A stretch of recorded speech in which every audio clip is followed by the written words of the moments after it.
this class get any better? Good morning. Welcome to sleep study. Sleep study, what are we, 202 or 303, I think, by now. Looking forward to another dream. I know that I have on the screen Daniel's vision of the four beasts. It's really going to be more of a dream again. However, it's not inappropriate to use the terminology of vision. We're going to see that in chapter 7. We've already seen that before, and it's been mentioned like visions of the night, and I think it's to be understood a little more, although they're going to be listed side by side as, bless you. Wow. Very impressive, Jamie, very impressive. Marty's like, she's mine, everybody stay back. All right, I'm sorry. It's worse out.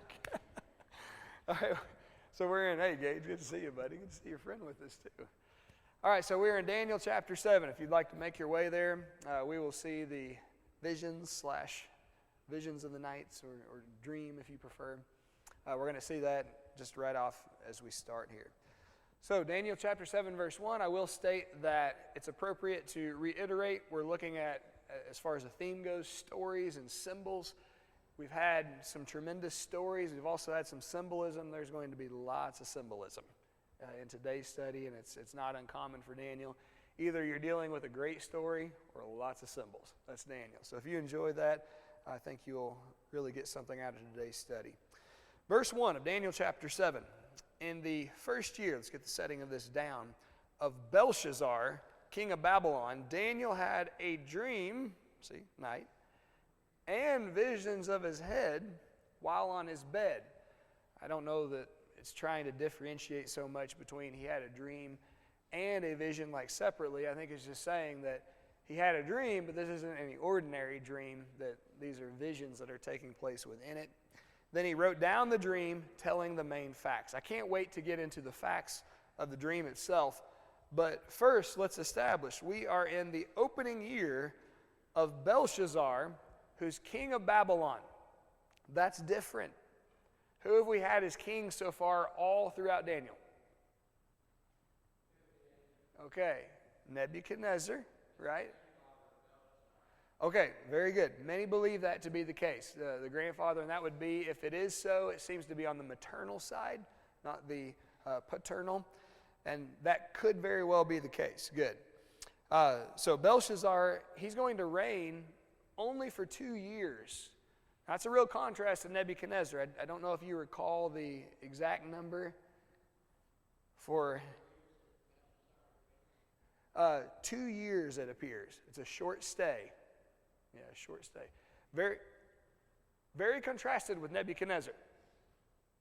Very contrasted with Nebuchadnezzar, who was in place for, depending on how it starts and ends, just a little bit, either 43 or 44 years. So a really long time. Belshazzar is going to be a very short period. Belshazzar is preceded on the throne. Now this isn't biblical, this is historical here. But he's preceded on the throne by a man whose name was Nabonidus, who is his father. All right? And he reigns for just a little bit longer period of time, roughly about 16 years or so, 16, 17 years I believe it is. We don't read about him in the Bible. We do read about his son, though, Belshazzar. I do want to point out something that was brought out by Roy. Turn back, if you will, to chapter 5. I know we haven't covered this yet, and for those just coming in Daniel, we're skipping around a little bit. It's not because we prefer to do that, but because it's not written in chronological order. So we're trying to put it into a chronological order. I think for our purposes, it might help a little bit better in comprehension. So we've made it through chapter 4, then we've skipped to 7. I want to go back just to read one verse, though, of chapter 5 that I think helps fill in a little bit of detail. Verse 2, talking about Belshazzar, and we'll get to this in just a couple of weeks. While he tasted the wine, Belshazzar gave the command to bring the gold and silver vessels, which his father, note, Nebuchadnezzar had taken from the temple which had been in Jerusalem, that the king and his lords, his wives, and his concubines might drink from them. Okay, if we pause right there, you might be saying, wait a minute, I thought you said his dad is, what's the guy's name? You don't have to remember these. I'm sorry. Okay, Belshazzar's dad's name is Nabonidus. Okay, Nabonidus. So why here is it called Nebuchadnezzar his father? Well, you pointed something out. What is it, Roy? Very good. Okay. So, yeah, just like Abraham is our father 28 generations down the road. That doesn't mean like biological dad, okay? Could be referring to an ancestor. Some believe it's even more generally stated here, simply as a predecessor in the same role. Yeah, I would be a little more probably along the lines of the likelihood of some relation in there. Very good. And we might have some kind of distant relation, you know, and in our family we're really famous because Abraham Lincoln is our fourth cousin 7 times removed. So, I mean, that's pretty close connection, really, if you think about it. On the other side of our family, George Washington is our, I believe it is, 5th cousin 11 times removed. So you have a real storied ancestry, you know, close connections there. Anyway, yeah, we call our forefathers really no relation, probably that's super close. There may be 1 or 2 among us that actually does have a close relation. Anyway, so consider those as both as possibilities. Let's get back to our text, though, to get into the more significant matters, and that's the details, of Belteshazzar. No, we don't like to call him that. Daniel's dream. All right, so verse 1. The first year of Belshazzar, king of Babylon, Daniel had a dream and visions of his head while on his bed. Then he wrote down the dream, telling the main facts. Verse 2. Daniel spoke, saying, I saw in my vision by night, or dream, and behold, the 4 winds of heaven were stirring up the great sea. Which one would that be? The great sea. There's also a great river in the Bible. What's the great river in Scripture? Very good. The sea, as far as, yes, as the Mediterranean as far as the sea goes. Very good. Very good. You've been over there, haven't you? The area, anyway. Have you really? Is it clean, the Euphrates? That doesn't surprise me. Okay. All right, so there's a great river in the Bible, and there's a great sea. The great river is the Euphrates. The great sea is the Mediterranean.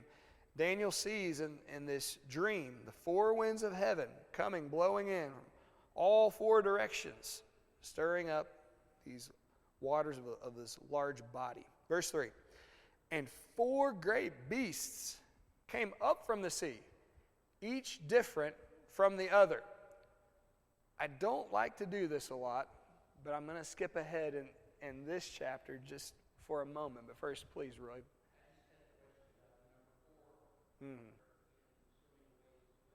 We do. Very good. So since you brought that up, 4 is with regularity the earthly number. And I think a big part of that will tie in here in just a moment.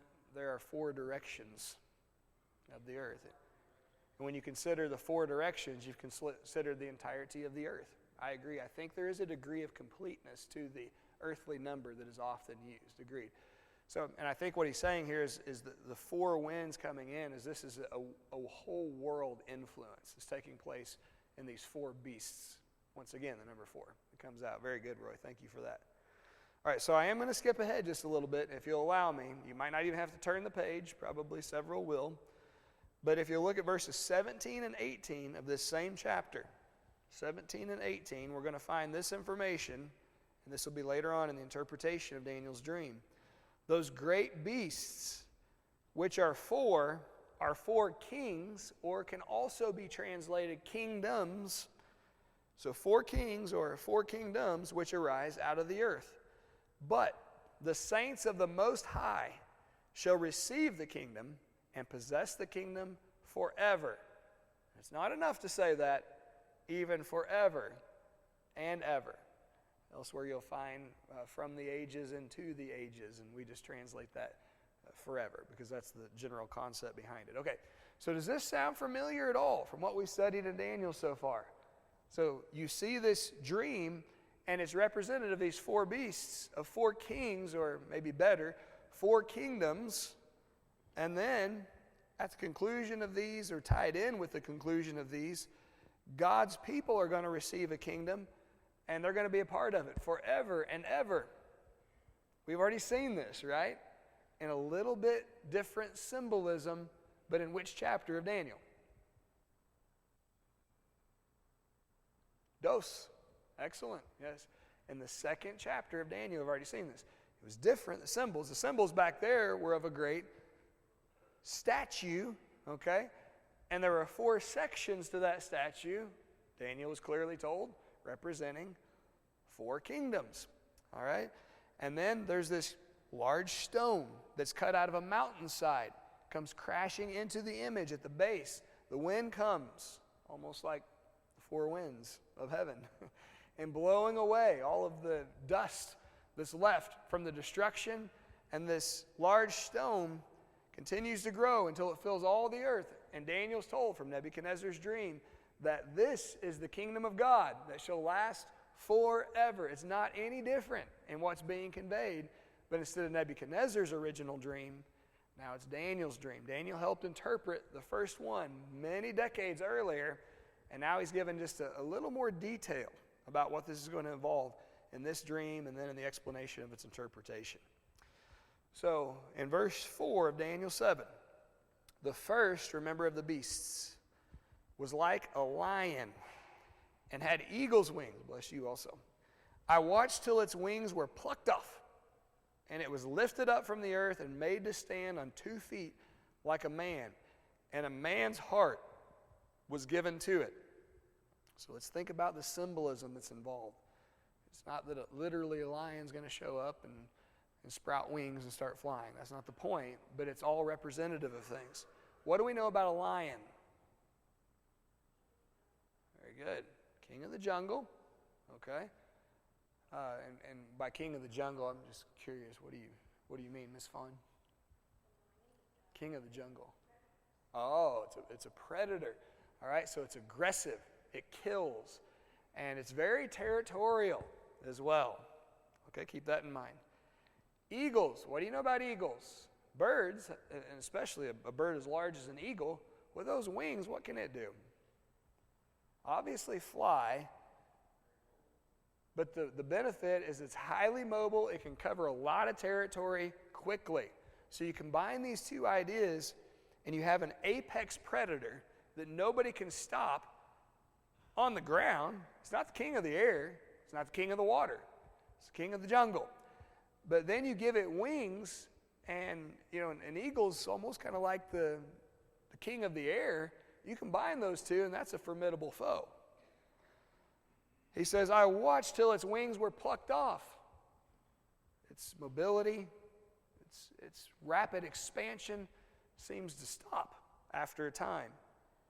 In fact, it's lifted up from the earth. It goes from a beast, and it's made to stand on 2 feet, much more like a man, like a human. And then a heart is given to this animal or former animal hybrid. All right, so let's try to figure out what's being stated here. We know from Daniel 2, and I think Daniel probably already, I don't know if he realizes just yet, but he's going to when he's told these are representative of 4 kingdoms. The first beast has to represent what? We know from Daniel 2. Which kingdom? This one that is still in place under Belshazzar's rule, right? And the king early on, Nebuchadnezzar. Now, if you look early in the reign of the Babylonian Empire, they're called empires for a reason. They expand, they get large. And there's a lot of war, a lot of oppression. Nebuchadnezzar is quite harsh to a lot of enemies. But then the wings are clipped off. What do we know happens to Nebuchadnezzar? This is history now. God's judgment gets involved on an evil man, and the guy who was like a lion with eagle's wings, his wings get clipped, and he becomes very limited in his influence. He goes crazy. He loses his mind. He believes he is an animal. How fitting in the vision of animals. For how many years? Perfection, right? Perfect judgment from the divine that is brought on him. But we also know that after 7 years, God in his graciousness, because of the penitent heart of the man, what does he do? Restores to him his kingdom, his excellence, and his power. But what's fascinating about Nebuchadnezzar from this point forward, Some don't believe he's fully converted. I like to be optimistic, and I find nothing to the contrary. It seems almost to be assumed to me that he becomes a servant of the only true God, and he is a changed person from that point forward. Remember the edict that he sends out to all the kingdoms of the world. Once his sanity is restored and he glorifies in it the God of heaven, and he gives an edict of peace to all. He stops the rapid expansion, the oppression, the harsh treatment of others. Now look back at verse 4. So he was like an eagle, a lion with eagle's wings. His wings are plucked off, probably when he loses his mind. He's lifted up from the earth, and he stops acting off of selfish instinct like an animal. He's made to stand on 2 feet like a man, and a man's heart was given to it. It's like a human being who acts with ration and love compared to what he previously was. And it seems that's the fulfillment. Now remember, by this point, this isn't prophecy as much as this is a creative way of telling the history of what's already occurred. Now we're getting more to prophecy in verse 5. And suddenly another beast, a second, like a bear. This bear, it was raised up on one side and had 3 ribs in its mouth between its teeth. And they said thus to it, "Arise, devour much flesh." What's the kingdom we've already found out that comes after the Babylonians? And this is still not very far down the road, but it's just about to occur. It's the Persian. Biblically, we often refer to it as the Medo-Persian. From history, it's more recognized as just the Persian Empire. Now, why do we call it the Medo-Persian Empire often? Right, very good. So it's a combination of the Medes and the Persians. Now, why do you think this creature like a bear is lifted up on one of its sides? Which one's stronger than the other? The one we know from history. The Persian Empire, right? And that would seem to be probably the symbolism that's involved there. So if you have this creature, by the way, bear, what are some characteristics of a bear? It can depend on which kind. Are you dealing with a koala? No, I'm just kidding. That's not technically that's a misnomer in image. Okay, it's big. Really, there's some similar characteristics to a lion. I know there's some differences between it. So there's definitely ferocity that's involved. Lions are known for their attacks, bears are known, lions certainly too. The bears are known for their attacks on people as well, all right? And the prey, they're carnivores. They're also some herbivores, so maybe omnivores, I guess, combined. But they love to eat meat. They'll kill. They will consume. The fact that there are 3 ribs in its mouth between its teeth tells you this bear's been eating. It's been consuming. There's some different ideas as to each of these, and I'll give you at times a couple of suggestions. With this one, it seems to me probably one main that would make a lot of sense. This could be referring perhaps to the 3 greatest conquests of a Persian. Cyrus the Great, the most well-known ruler of the Persian Empire, when he conquered the 3 territories of Lydia, Babylon, and Egypt. And so it's thought by many that's probably the 3 ribs that are between the bear's teeth. But then they said to this bear, "Arise, devour much flesh." It's an empire for a reason. It's going to expand and conquer even more peoples and territories. Verse 6, "After this I looked, and there was another, like a leopard." What do you know about a leopard? All right. Might not be quite as impressive in size. But man, can that thing move. All right. Now, there's more, though, about this leopard. It had on its back the 4 wings of a bird. We've encountered this. What would that seem to suggest in symbolism? Mobility, and it's going to cover a lot of territory in its expansion very quickly. Oh, I was going to say, what do we know? Which kingdom is this? Greece. The most famous ruler of which is one of the most famous who ever lived. Alexander the Great. He died at a very young age, but you can argue that he accomplished more as far as expanding a territory and dominance in as short of a time than anyone who's ever been. So this symbolism could make a lot of sense. The beast also had 4 heads. We keep seeing this number, don't we, Roy? 4, the earthly number, it's going to be an influence over the whole, quote-unquote, earth. So it's very impressive. The 4 heads, some believe, are representative of the 4 directions of expansion. That's a possibility. I would maybe lean a little bit more in the direction of the 4 Hellenistic monarchies or sections of this empire that arise that end up being ruled by the former generals of Alexander the Great. And the heads, often represent rulers. And so that could make some sense when it's divided up into 4 sections. Verse 7. After this, I saw in the night visions, and behold, a 4th beast. And the first one we're told is like a lion. Second one's like a bear. Third one's like a leopard. And the 4th one, he's like, I don't know what it was. You see in the representation, some depict it kind of like Godzilla, maybe even on steroids from there. So whatever it is, he says, it's unlike anything I've ever seen, which is very fitting because of what it represents. Behold, I saw a 4th beast in my dream, dreadful and terrible, exceedingly strong. It had huge iron teeth. Daniel 2, what's the 4th portion of the statue represent? Which kingdom?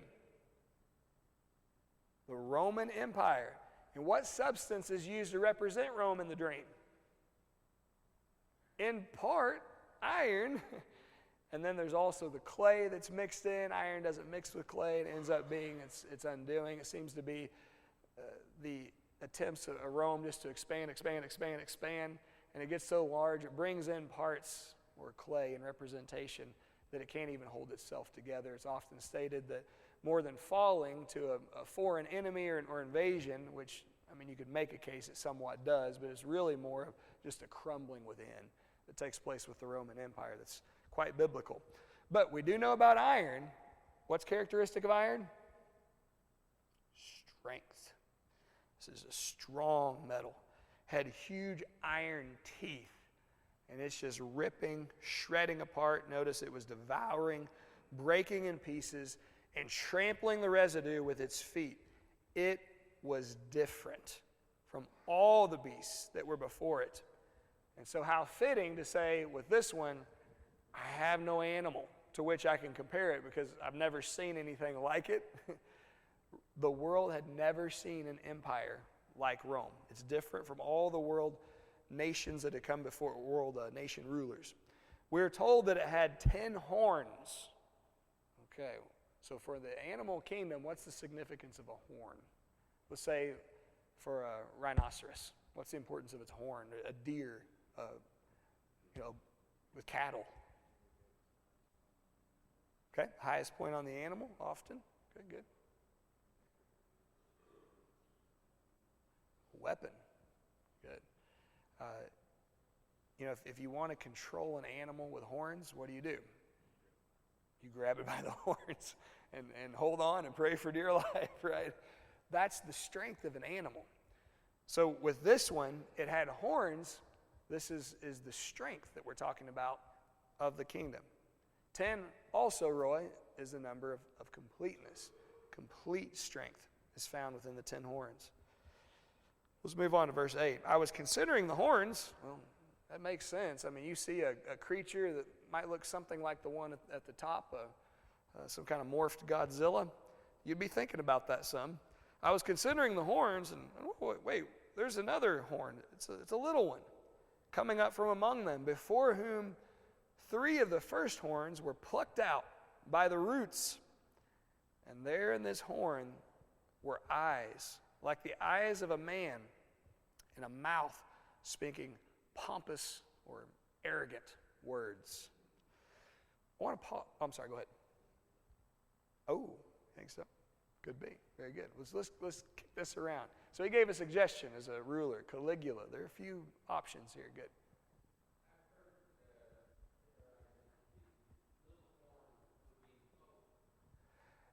Right. Right, and that's another idea, which is very fascinating. Okay, let's hang on to both of these. I like these ideas that are being circulated, okay? Turn to Revelation chapter 13, keeping your spot in Daniel 7. Revelation, the 13th chapter. And I ask, especially for our regulars, to recall for our visitors, this might be newer information, but it's often stated that Daniel is the book of Revelation concealed. Revelation is the book of Daniel revealed. In our introduction to the class, I pointed out a number of reasons why that's the case. And let's read a few passages here, short excerpts from Revelation, and see if you can also see why it might be so. Revelation chapter 13, verses 1 and 2. John says, I saw a beast rising out of the sea with 10 horns and 7 heads, with 10 diadems, which are crowns, on its horns, and blasphemous names on its heads. And the beast that I saw was like a leopard. Its feet were like a bear's, and its mouth was like a lion's mouth. Sound familiar? And to it the dragon gave his power and his throne and great authority. Look down in verse 5, the same opening. And the beast was given a mouth uttering haughty, arrogant, or pompous, and blasphemous words, and it was allowed to exercise authority for 42 months, which is 3.5 years. That 3.5 is the number of trial in the Bible. It opened its mouth to utter blasphemies against God, blaspheming his name and his dwelling, that is, those who dwell in heaven. Now turn to chapter 17 of Revelation. Revelation 17. Let's read together verses 9 through 13. This calls for a mind with wisdom. The 7 heads are 7 mountains on which the woman is seated. All right, pausing right here. You know what's characteristic of the city of Rome?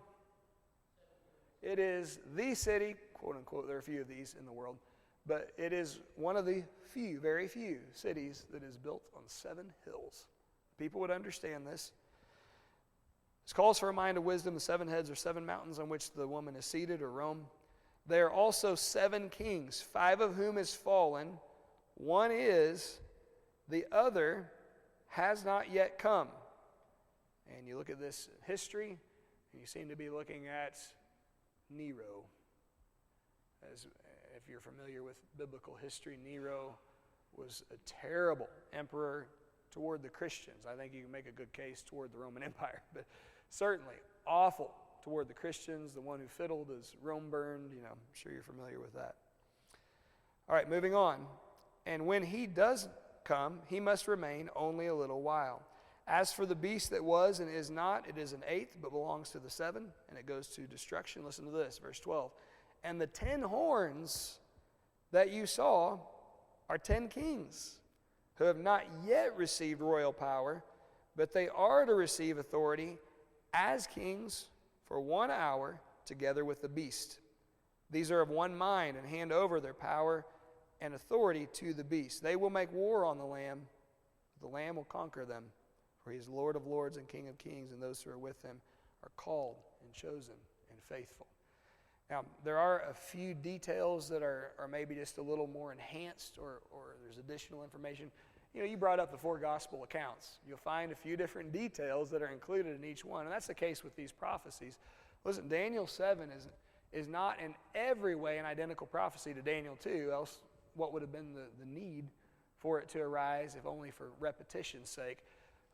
But there are some added details that we are going to find in it by revelation. There seem to be some added details as well along the way.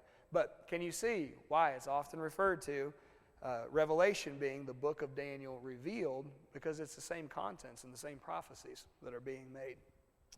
All right, so going back to our text of Daniel 7, verse 9. The prophet says, I watched till thrones were put in place, and the Ancient of Days. Who's the one whose days are most ancient, do you think?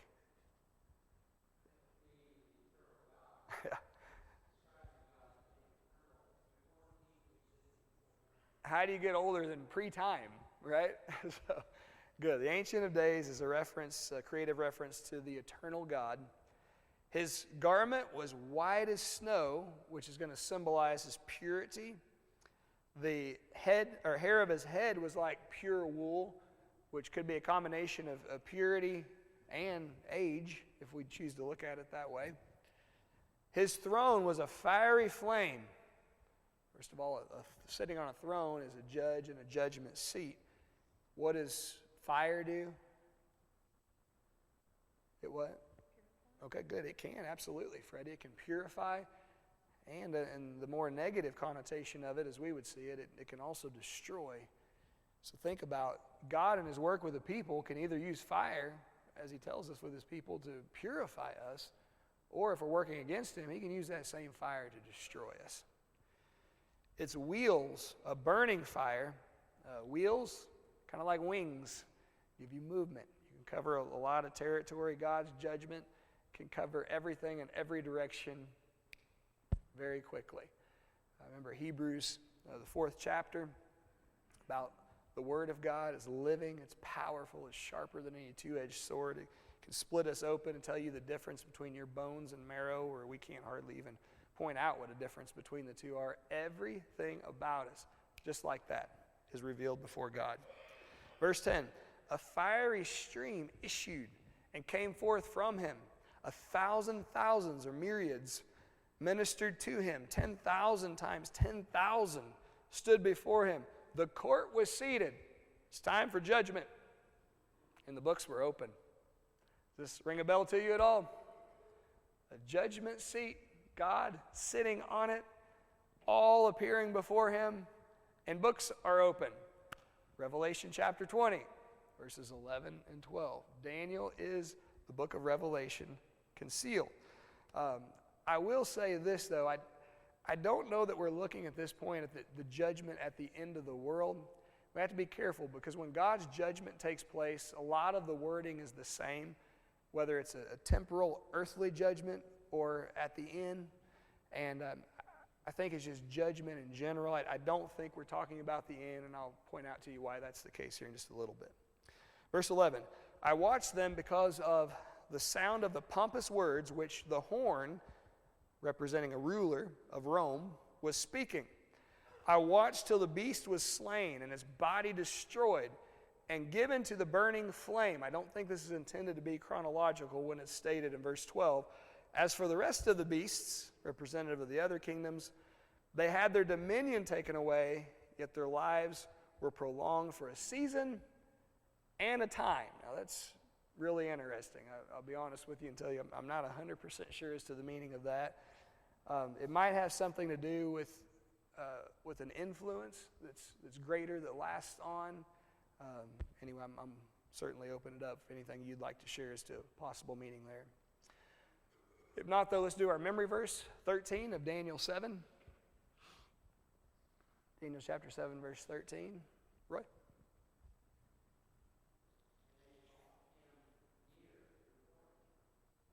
All right. So one like the Son of Man.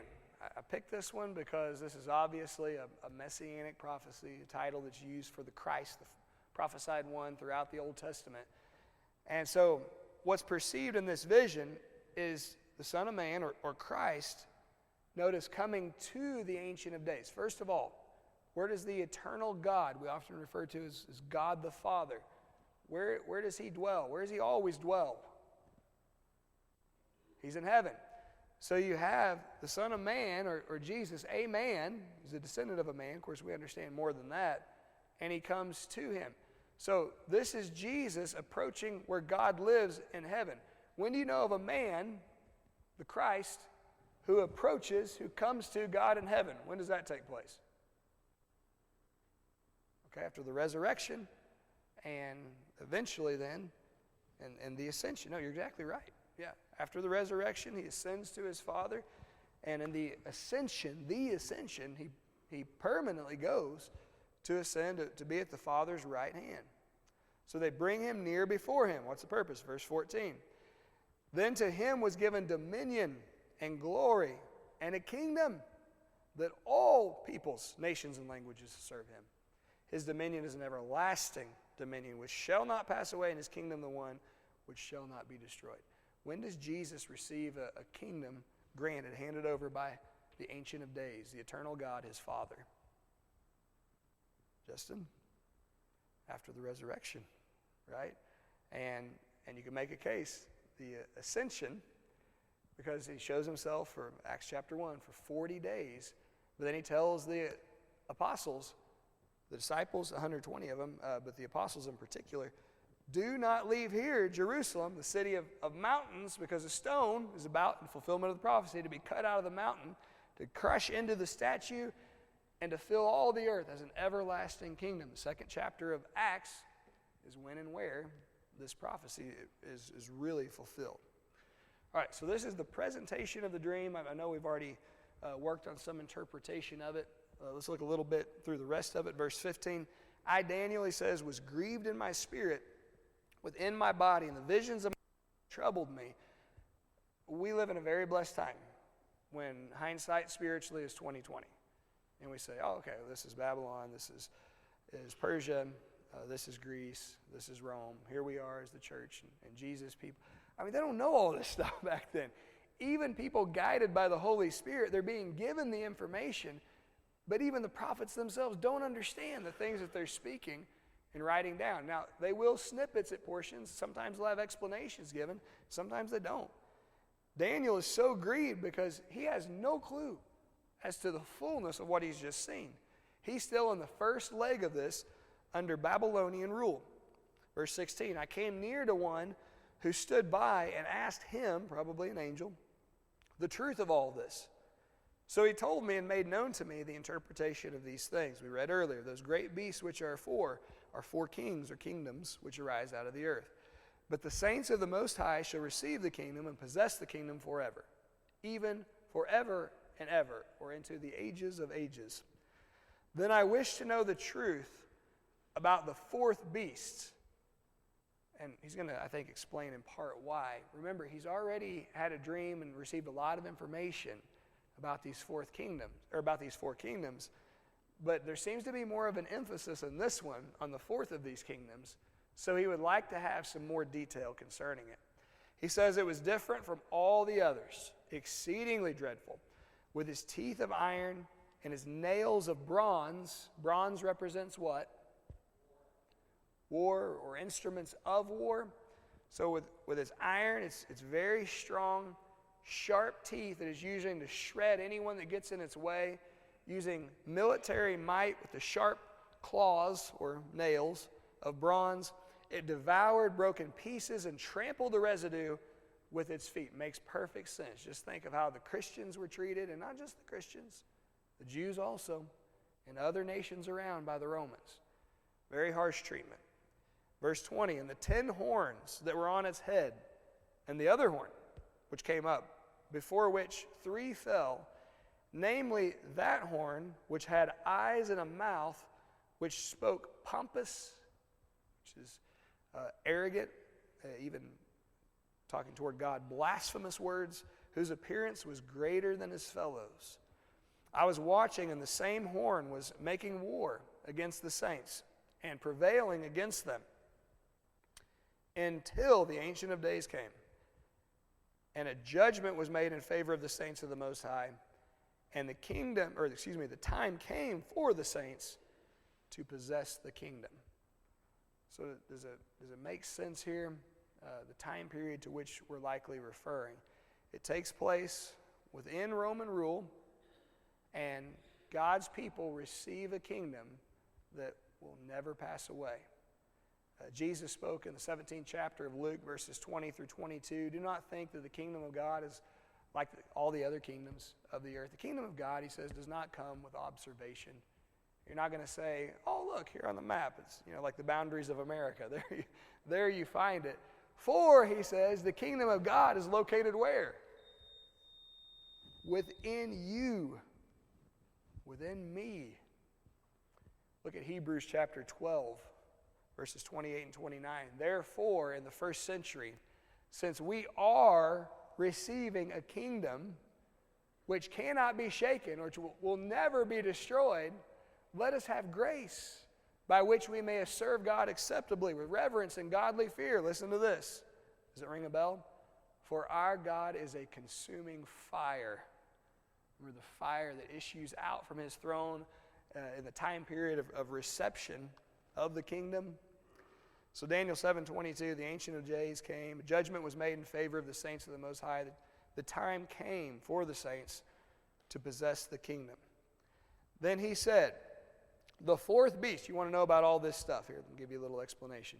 The fourth beast shall be a fourth kingdom on the earth, which shall be different from all the other kingdoms, and shall devour the whole earth, probably in reference to the four winds, and of course earlier even with Greece, the four heads, and the whole earth, number 4 is involved. Trample it and break it in pieces. The 10, number of completeness, horns, strength of an animal, are the strength of this kingdom. There are 10 kings who have power and authority, who shall arise from this kingdom. And another shall arise after them, after the 10. He shall be different from the first ones, and shall subdue 3 kings. This is a powerful guy. He's a mess. He shall speak pompous, arrogant, blasphemous words against the Most High, shall persecute the saints of the Most High, and shall intend to change times and law, try to force his ways upon those who are religious.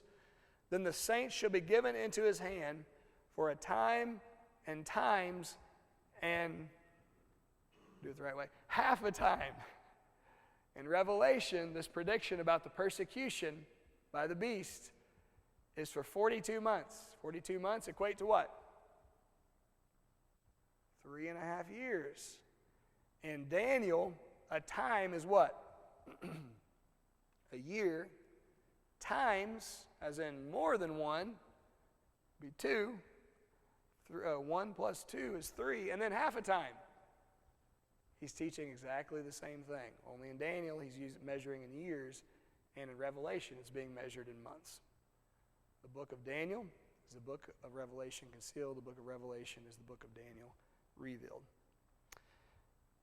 But the court shall be seated, in verse 26 of Daniel 7, and they shall take away his dominion. So every time this court convenes and books are open, it's just symbolic of God's judgment being brought on a nation. So God's judgment is going to be brought on Rome, just like it was the previous 3 regimes, to consume and destroy it forever. Then the kingdom and dominion and the greatness of the kingdoms under the whole heaven shall be given to the people, the saints of the Most High. His kingdom is an everlasting kingdom, and all dominions shall serve and obey him. Now, this could be a reference to the very end time. Eventually, all the kingdoms and all the powers of the earth, strangely enough, as God through his providence has arranged it, we just studied in the 2nd chapter of Hebrews on Wednesday night. We had that discussion. That's 1 Corinthians 15, verses 20 through 27. And then comes the end when all kingdoms and all power have been placed in subjection to the human being known as the Son of Man, the God-man, God himself, Jesus the Lord. As king of this kingdom, we get to reign with him forever, and as such, over all kings, all powers, and all nations of the earth.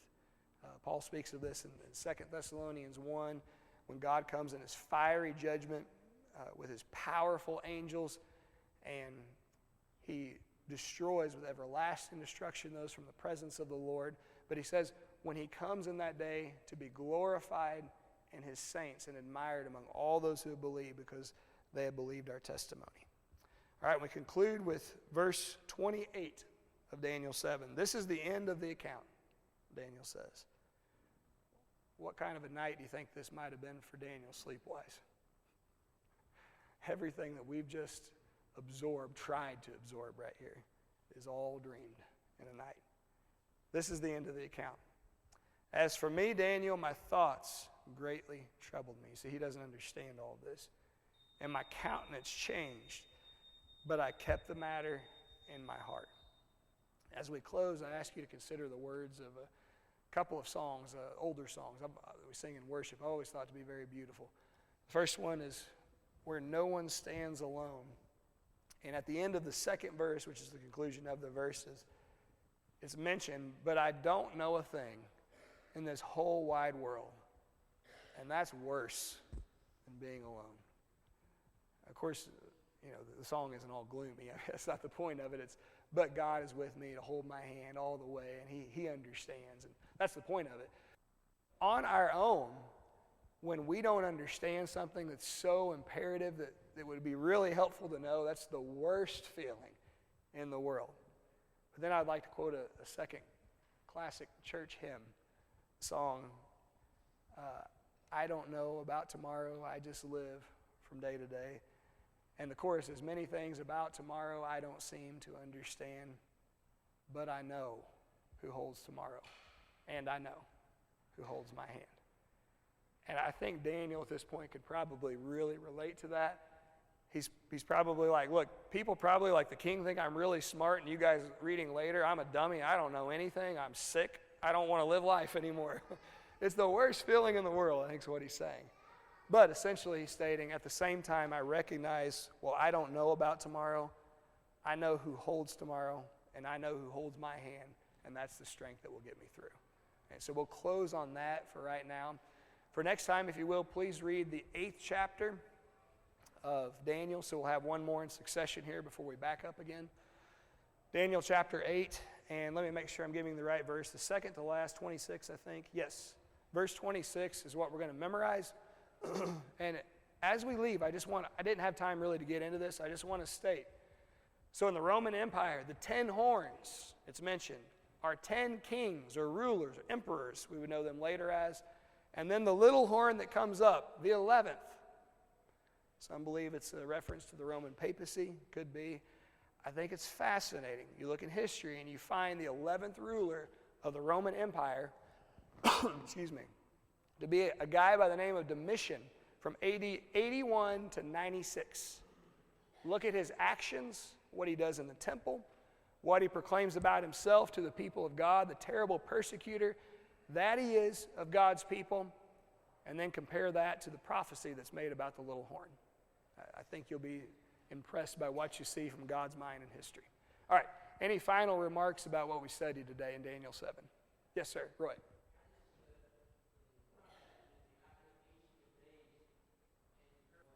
Right.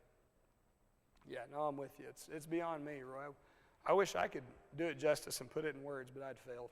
Yeah, thank you, Roy. Any others? Okay, thank you. Enjoyed it.